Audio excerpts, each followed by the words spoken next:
Olá, tudo bem? Sou o professor Everton, professor de Química, e hoje nós vamos iniciar mais uma aula de Química. Na aula de hoje, nós vamos falar sobre o cálculo estequiométrico, como as relações de massa, mol, volume, número de moléculas afeta o nosso dia a dia. Bom, a estequiometria é uma das temáticas que mais aparecem nas provas do Enem, então nós podemos colocar ela no top 5. Então, entre os 5 conteúdos que mais caem na prova do Enem, estequiometria faz parte dele. Essa nossa aula será dividida em algumas partes. Hoje, nesse primeiro momento, nós vamos falar um pouquinho sobre o que é mol, sobre o que é massa molecular, constante de Avogadro. Então, essas unidades serão necessárias nós conversarmos um pouco sobre elas para entendermos as outras relações estequiométricas que são de massa-mol, massa-volume, volume-volume, volume-número de moléculas, entre outros. Então, fica comigo aí na tela. Bom, hoje nós vamos falar um pouquinho sobre as unidades de massa atômica. A unidade de massa atômica ela é estabelecida pela unidade de um átomo na tabela periódica. Então, todas as moléculas e todos os átomos eles vão ter uma unidade de massa atômica. Nesse caso, a massa atômica de um átomo ela é dada sempre pelo número desse átomo dividido pela quantidade de carbonos. E aí nós vamos ter a massa atômica de um átomo. No caso, a massa do carbono ela foi atribuída a 12, porque na tabela periódica o carbono tem essa massa 12. Bom, seguindo então, esses átomos eles sempre serão sobre 1/12 do átomo de carbono. E assim nós vamos ter a massa atômica de um átomo. Essa massa atômica ela pode ser também chamada de unidade atômica. Então essa unidade atômica é a mesma coisa que a massa molecular ou a massa de uma molécula que é dada pela soma dos átomos. Aí na tela nós temos um espectro de massa, que é usado para calcular a massa de um átomo, mas para a gente resolver questões, a questão ela obrigatoriamente vai te fornecer esse dado de massa atômica. Na segunda tela nós temos a massa atômica dos elementos químicos. Essa massa atômica ela é dada justamente ou quase sempre pelas massas isotópicas. Então os isótopos de um átomo, eles sempre serão aquilo que vai dar a unidade de massa atômica. Por exemplo, vários elementos químicos eles aparecem na natureza com uma abundância diferente. Eles têm os seus isótopos, que nós conversamos nas aulas anteriores. O que são elementos químicos com isótopos? São elementos que apresentam o mesmo número de prótons, mas diferentes números de massa. Isso faz com que a gente tenha o cálculo da sua massa molecular. Nesse caso, a massa atômica de um elemento ela sempre vai dar pela massa dos seus isótopos vezes a sua abundância dividido para o total, que é 100%, que é o que vocês estão vendo na tela. Então, por exemplo, o cloro 35 e o cloro 37 são dois isótopos. O 35 tem uma abundância de 75% aproximadamente e o 37 tem uma abundância de 24,6% de aparência na atmosfera. Então, veja bem como que é feito esse cálculo de uma maneira bem tranquila. É só pegar a quantidade de porcentagem vezes a sua massa e dividir para o total. Então, nós vamos ter a massa atômica do cloro de aproximadamente 35,5 gramas, sendo a unidade da massa do cloro. Mas fiquem tranquilos. Essa primeira parte, as questões de Enem, elas obrigatoriamente fornecerão os dados para a gente. Então, é muito difícil a gente ter uma questão em que haja necessidade de calcular a massa atômica, porque a massa atômica ela é tabelada, está situada na tabela periódica e tudo que é tabelado o Enem te fornece para você poder, então, resolver as questões. Então, fiquem tranquilos, não tem por que ficar de orelha em pé ou ficar com medo de calcular a massa atômica, porque é um dado e dado é sempre fornecido para a gente. Próxima unidade é a massa molecular. Agora, o que é a massa molecular? A massa molecular, na verdade, agora é a soma das moléculas. Então, eu tinha a massa atômica, que era a massa de uma unidade, e a massa molecular, ou massa molar, na verdade, é a soma das moléculas. Então, quando que eu tenho uma molécula? Isso também nós vimos nas aulas anteriores. Nós temos uma molécula quando nós temos a junção de dois ou mais átomos diferentes. Isso faz com que eu tenha uma molécula. Como os átomos têm massas atômicas diferentes, quando eu junto esses átomos e produzo uma molécula, eu tenho então a massa de uma molécula que nada mais é do que a soma das massas atômicas que nós vamos acompanhar na tela. Então, olha só, a soma das massas atômicas constitui a massa de uma molécula. Então, veja bem, por exemplo, qual é a massa do CO2? Então, o que tem no CO2? Tem um carbono e 2 oxigênios. Então, a gente pode calcular a massa do CO2 da seguinte maneira. O oxigênio tem massa de 16 unidades ou 16 gramas, o carbono tem uma massa de 14 unidades ou 14 gramas e o outro oxigênio também tem uma massa de 16 gramas. Então é muito simples, só fazer 2 vezes o oxigênio, que é 16, mais o carbono, que é 12, e isso vai dar uma massa de 44 gramas por mol. Então a massa do CO2 ela tem 44 gramas. Outros exemplos.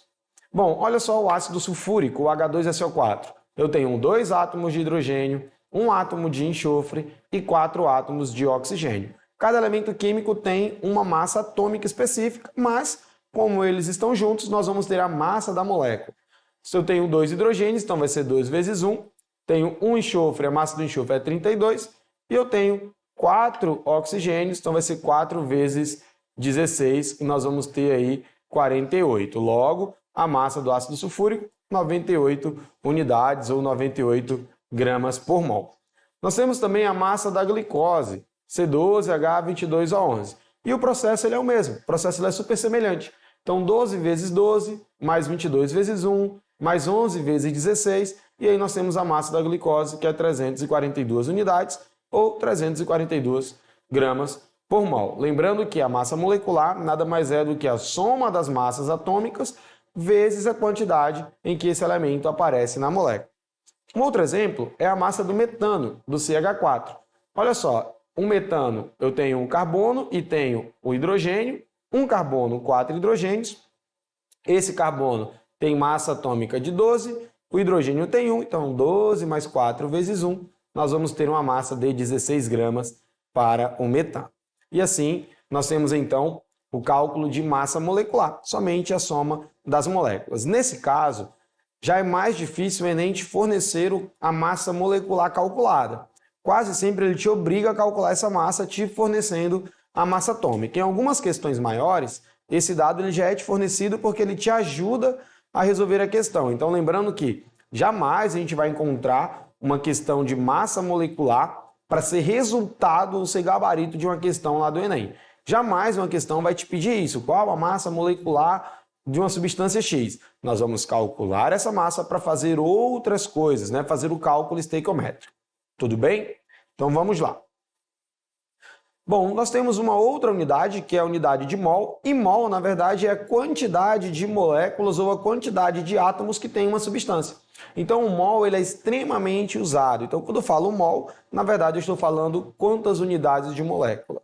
Hoje se sabe que o mol ele equivale a 6,02 vezes 10 elevado a 23 unidades atômicas. Então, por exemplo, se eu tenho 1 mol de alguma coisa, eu tenho 6 vezes 2 elevado a 10, 23 unidades de alguma coisa. Isso é a unidade de mol. Lembrando que essa constante ela é chamada de constante de Avogadro. Então, aí na tela nós temos qual é o valor do número de mols? 6,02, normalmente se usa em química 6,0 vezes 10 elevado a 23. Isso para facilitar as nossas contas. Então, é mais tranquilo, é um número que você precisa saber, mas em algumas situações a questão ela pode te fornecer, tá? Mas não custa nada saber o que é o número de mols ou quanto que vale um mol de alguma coisa. Bom, na tela agora nós vamos ver como que esse mol ele se comporta. Vale lembrar que o mol ele serve para quantidades atômicas, quantidades moleculares ou quantidades de substâncias. Lembrando que 1 mol sempre equivale a 6,02 vezes 10 elevado a 23 unidades. Bom, então como que funciona isso quimicamente falando? Olha só, eu tenho 1 mol de átomos de carbono, então eu tenho 6,02 vezes 10 elevado a 23 átomos de carbono.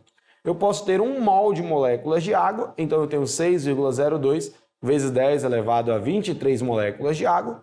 E eu posso ter 1 mol de íons de nitrato, então eu também vou ter 6,02 vezes 10 elevado a 23 unidades de íons de nitrato. Então o mol ele é muito importante porque ele dá essa referência para a gente, né? Ele fala quantidades atômicas exatas.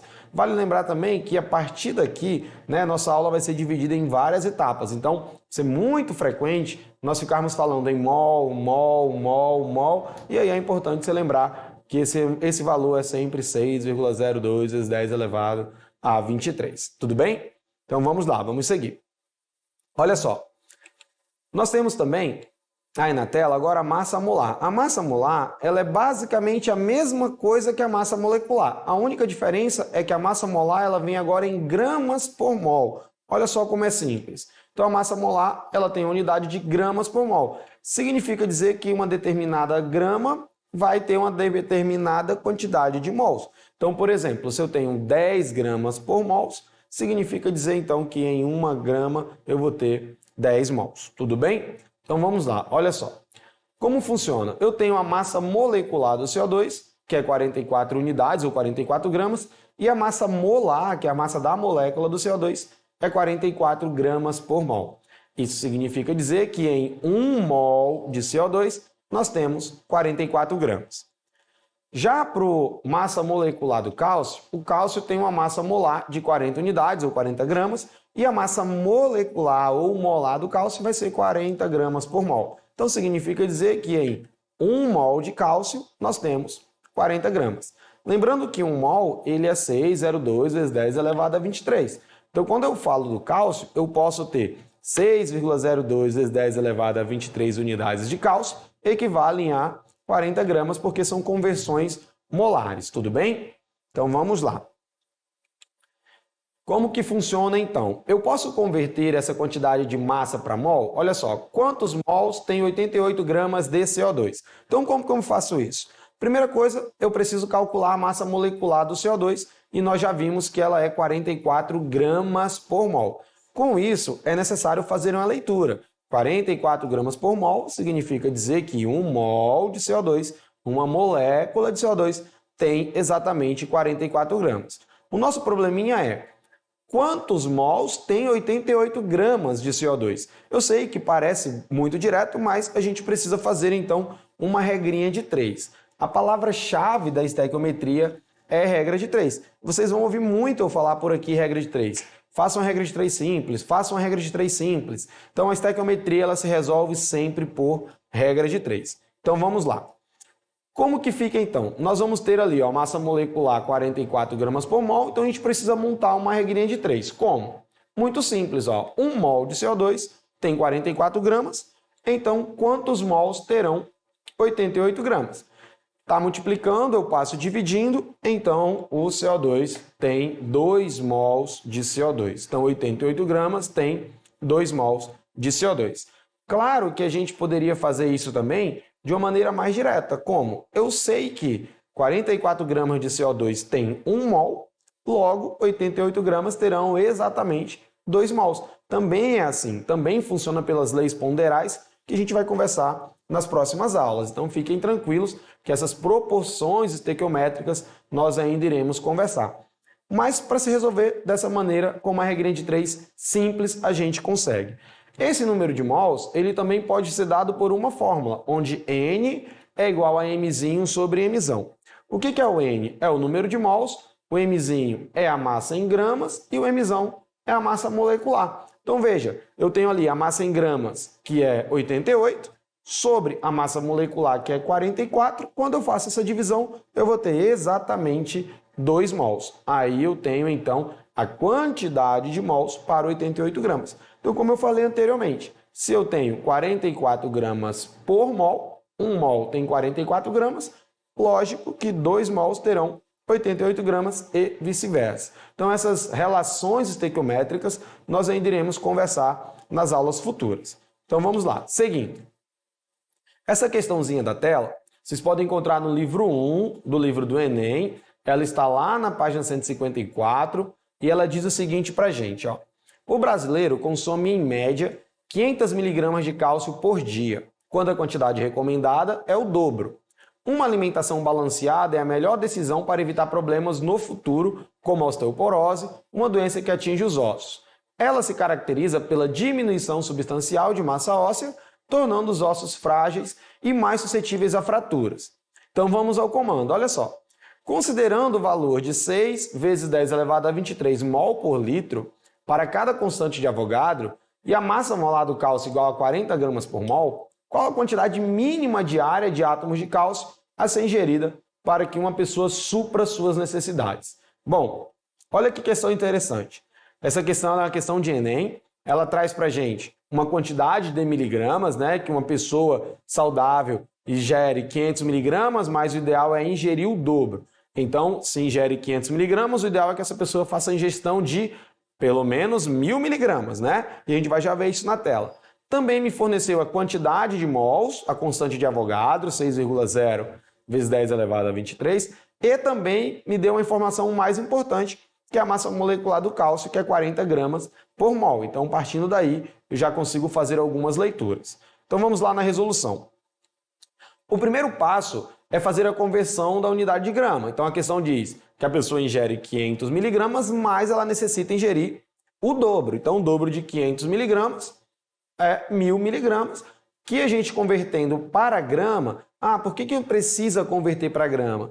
Porque a unidade de massa molar é grama por mol. Então, precisa sim converter para grama. Convertendo para grama, nós vamos ter aí, então, 1 grama de cálcio sendo ingerido pela pessoa, isso em quantidades ideais. O segundo passo é montar a regra de 3. Lembra que eu comentei que a estequiometria ela nada mais é do que uma regra de 3. Então, montando a regra de 3, nós vamos ter o seguinte, ó. 1 mol de cálcio ele equivale a 40 gramas, logo, nós vamos ter uma quantidade molar de 6,02 vezes 10 elevado a 23. Por quê? A massa molar do cálcio é 40 gramas por mol, então eu sei que 1 mol tem 40 gramas. Mas eu também sei que 1 mol tem exatamente 6,02 vezes 10 elevado a 23 unidades de moléculas, que é o que a questão quer saber. Tudo bem? Então vamos lá, vamos organizar a nossa resolução. 40 gramas de cálcio tem exatamente 1 mol. Então 1 mol tem 6,02 vezes 10 elevado a 23 átomos de cálcio. Só que a questão quer saber quantos átomos de cálcio uma pessoa ingere ao fazer o uso de 500 miligramas, quando o ideal era o dobro. Então, na verdade, eu não vou usar 500 miligramas, eu tenho que usar 1 grama. Então, 40 gramas, 6,02, 1 grama, x. Fazendo uma regrinha de 3 simples, né, meio pelos extremos, eu vou ter 40x igual a 6,0 vezes 1, que vai dar 6, vezes 10 elevado a 23. Esse 40 está multiplicando, ele passa dividindo, e aí nós vamos ter 6,02 vezes 10 elevado a 23 dividido para 40. Esqueçam essa notação, tem só um número, então não vou me preocupar com ele agora, eu só vou repetir. Então vou fazer a divisão de 6 para 40, e essa divisão ela vai dar 0,15 vezes 10 elevado a 23. Nesse caso, eu não posso usar um número menor que 1 e nem um número maior que 10. É importante que esse número na estequiometria e na notação científica, ele esteja sempre entre 1 e 10. E aí eu preciso fazer movimentações de vírgula, ou levar a vírgula para frente, ou trazer a vírgula para trás. Isso vai influenciar diretamente lá no expoente, como eu tenho certeza que vocês acompanharam nas aulas de matemática. Então vamos lá. Nesse caso, eu tenho 0,15 vezes 10 elevado a 23, então ó, eu preciso andar uma casa para frente, e isso vai diminuir o meu expoente. Então, eu vou ter 1,5 vezes 10 elevado a 22 átomos de cálcio ingeridos por uma pessoa que faz a ingestão de 500 miligramas, né, o dobro, então faz a ingestão de 1 grama de cálcio diariamente. Tudo bem? Então, a nossa questãozinha, alternativa B. Vamos à próxima questão. Na próxima questão, vocês também conseguem encontrar ela no livro 1, essa é a questão 1, lá na página 156. A questão diz o seguinte: no início do século XX, o professor Jean-Baptiste Perrin estimou a constante de Avogadro como um número de 6,05 vezes 10 a 23 entre 7,2 vezes 10 a 23. Com o aperfeiçoamento dos experimentos e dos métodos de cálculos, chegou-se ao seguinte valor, 6,02 vezes 10 elevado a 23. Sendo a constante de Avogadro a quantidade de átomos que tem 1 mol, determinado elemento químico. Com o valor de N, passou a ser possível afirmar a massa de uma dada substância, que corresponde à massa dessa substância, geralmente em gramas por mol. Então, olha a questão. Com base nas informações do texto, a massa de 3,01 vezes 10 elevado a 22 moléculas de CO2 é mais próxima de quanto? Então, olha só, o que a questão quer? Qual é a massa de CO2 para quando eu tenho 3,02 vezes 10 elevado a 22 unidades de átomos? O que nós já sabemos? Nós já sabemos que a massa molar do CO2 ela é 44, então está aí na tela, então basta eu montar uma regrinha de 3. 44 gramas equivalem a 6,02. Quantos gramas serão o que a questão está pedindo, que é 3,01? Então faço a regrinha de 3. Multiplico, o que está multiplicando a letra passa dividindo, então nós vamos ter x vezes 602 vezes 10 elevado a 23 igual a 44 vezes 301 vezes 10 elevado a 22. Fazendo a multiplicação, 44 vezes 301, nós temos 132,44 vezes 10 elevado a 22. Aquele 602 que está multiplicando x, ele tem que passar dividindo, então ele passa dividindo, olha só, e essa divisãozinha ela vai dar aproximadamente 22 vezes 10 elevado a 22 vezes 10 elevado a menos 23. Perceba que esse 10 elevado a 23 que está dividindo, quando ele sobe, ele tem que subir negativo. E aí as propriedades dizem o seguinte: bases iguais, repete a base e somos expoentes. Então eu vou ter 22 vezes 10 elevado a menos 1, já que é 10 elevado a 22 vezes 10 elevado a menos 23. A mesma situação, né? Eu não posso ter o valor entre menor que 1 e maior que 10. Então, esse valor precisa estar entre 1 e 10. Então, se faz necessário movimentar a vírgula. Nesse caso, eu vou andar a vírgula para frente, então o meu expoente ele vai diminuir. Então, olha só, eu vou ter aí 2,2 gramas de gás carbônico. Essa é a nossa resposta. Também é a alternativa B. Vocês podem acompanhar aí no livro. Então, pessoal, nossa aula de hoje foi essa. Muito obrigado por ficarem até aqui. Para essas e outras aulas, acessem a nossa plataforma.